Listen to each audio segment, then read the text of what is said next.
speech out here? No, I'm not going to take my jacket off. Oh wait, this isn't my speech. These are Phil McCollman mail-outs. I got 2 in one day. You think I'd be off that list, but apparently I'm not. We're starting our Recycle Phil McCollman campaign. Yeah, it's a little splashy, but sometimes you have to get splashy before you can get people engaged. So it's something we're trying to do. And this isn't about Phil, and this isn't about me. And theatrics aside, this is about people here. So I look around the room, and I see my friends from the community garden. I see teachers. I see seniors. I see 2 representatives from PSW Canada doing work to regulate PSWs, get recognition, make the standards higher, help healthcare. I see family. I see people trying to organize community events like the May Day for Mental Health. I see students. I see young people. I see older people. I see my boss, so I hope she doesn't put this on my performance review. We have a lot of people here today, and I'm really excited about it. I just want us to know that we have to reach out in this campaign.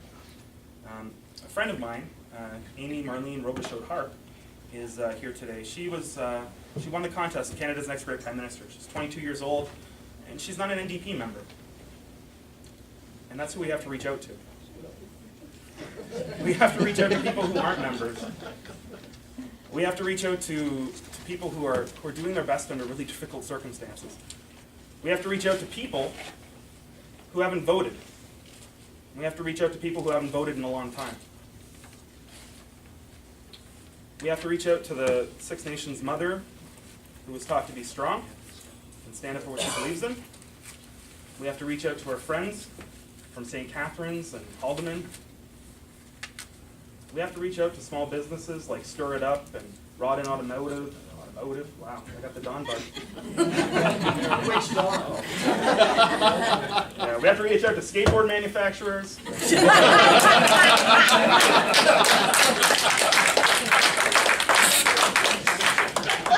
Pay back my $500. We have to reach out to Don Guest. We can keep that $500. Across the city right now, there's a $90 a plate dinner. We need to reach out to people. In the economy we're having today, we can't have $90 to do. We're going to include people. We're going to drop down barriers. We're going to get people engaged. And by doing that, we reach out, we create a better community. We create more focus on the things that we need in this community. We talk about better health care. Well, why aren't we talking with PSWs nationally? They're a part of health care. They're a huge part of health care. They're the people you're going to see the most at the end of your life. We need to reach out to senior citizens. My entire last 2 years has been researching the viability of a seniors' aid society for vulnerable and disadvantaged seniors. We need to reach out to them. We need to reach out to our Aboriginal friends. We're getting systems just crashing down on them. Unfair taxation, land claims. You know, it wasn't all right for the federal government to download the deficit onto provinces and municipalities, and it's not all right for the federal government to download responsibility for Aboriginal land claims to municipalities and provinces. And that's what they've been doing. There are people there who are willing to reach out with an open hand. There are people there who are willing to work together. But the federal government keeps abdicating its responsibility. I talked to John Ralston Saul when I was in Thunder Bay. He had written a book about a fairer Canada. And I said, what do you think has to happen in Brant? He said, oh, it'll take time. Absolutely it'll take time, but you can't use the excuse of it'll take time to not put in the time. Food bank. Food bank's just downstairs. It's up. All the use is up. The food is down. Luckily, we had a community garden this year that donated 2,000 pounds of food to it. We're entering a period of decline, and people say, hey, you know what, that's happening everywhere. Absolutely. But why is the national rate of unemployment 8% and the one in Brantford almost 14%? That's mismanagement. That's poor government. We can't give away tax dollars without strings. We're the only people that did that. If your kids, I'm a social worker, I do child family therapy. If your kids said, hey, I want some money, I'm not going to do my chores though, you wouldn't give it to them. Maybe somebody would. But that's what we do. We say, hey, we'll just do these tax cuts, but we won't put any strings to it. Well, I'm for strings, and I'm for tax cuts, but they need to have strings. Strings like sustainable environmental procedures and measures.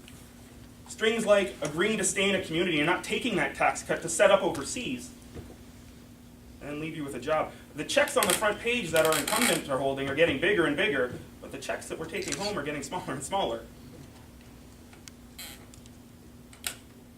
And there is something we can do.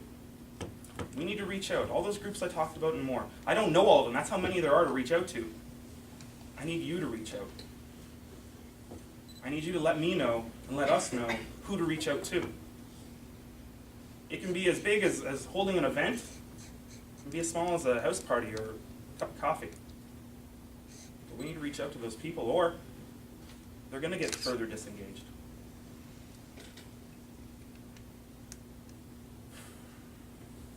There's a lot that happens here that doesn't really get talked about, and part of the reason I'm running is to talk about some of those things. We have youth crime, and it gets talked about a little bit, but I don't think people realize we have youth gangs here, the kind of gangs you used to only hear about on television. Now that's getting worse, and why? Well, we're taking away their school programming. We're taking away their after-school programming. We have teachers in my old neighborhood of Eagle Place who are teaching French out of broom closets. People say the NDP is a protest vote. Well, there's a hell of a lot to protest about, isn't there? That said, we can't let our issues and our anger overtake the ability to have good political discourse. In order to reach out, we actually have to talk politely. We can't demonize. This is about waste. This isn't about Phil. Phil's a nice guy. Boyd's a nice guy. Nora's nice. I'm nice. Brant, we have a lot of nice people. We have nice candidates, but nice isn't the same as ideologies. The ideologies that put people down here and foreign ownership up here are backwards. We can't afford to be backwards anymore. I really want this area to go forward together.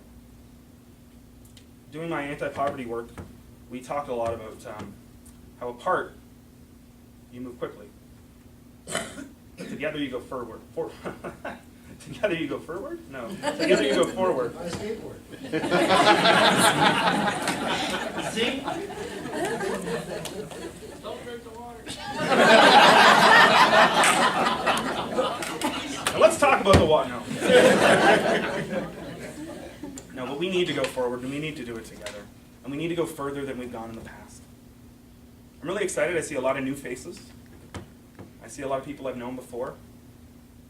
And we're going to reach out. And I really appreciate the money that you've given. We don't need a ton of money, but we do need some. My Uncle Don, who's here today, told me that you can't buy grassroots. Damn it, he's right. But you do need to buy a little bit of sod.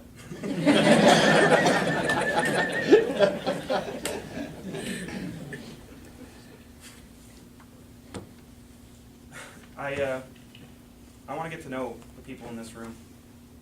And I want to get them to know what we're doing here. The nice thing about the NDP, the thing I really like about it, is that it is an ever-changing and ever-growing party.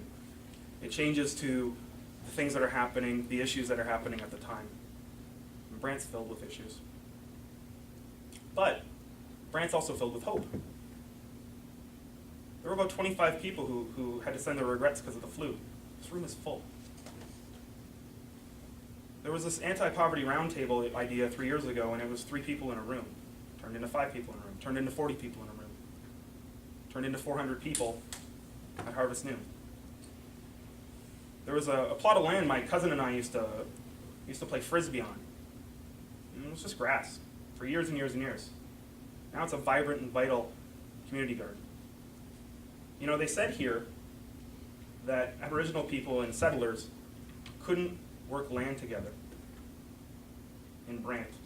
And on one end of Burkitt's Lane, maybe that's true. But on the other end, you have this amazing community garden. I did a media appearance recently. I'm not going to name names, but a former Liberal candidate said to me, it'll take a miracle for us to win here in Brant. It won't take a miracle, it'll take a few thousand votes. We have 70 people in this room.